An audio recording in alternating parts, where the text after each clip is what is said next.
Hello everybody and welcome.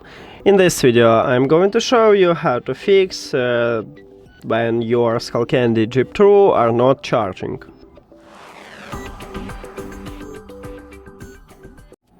Firstly, I recommended to check if you have a foil at the charging contacts. Charging contacts located on the front side, right here. We have these two dots, and on the right, earbud. This one is charging contact, so check if you have a foil on them.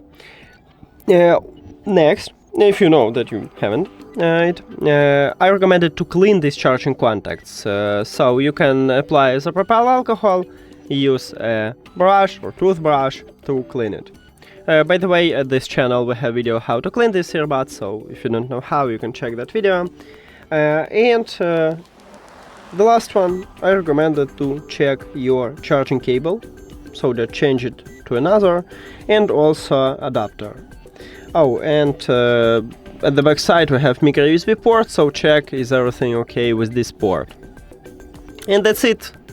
Thank you for watching this video. If you found it helpful, please consider subscribing to the channel and leave the like on the video. See you later!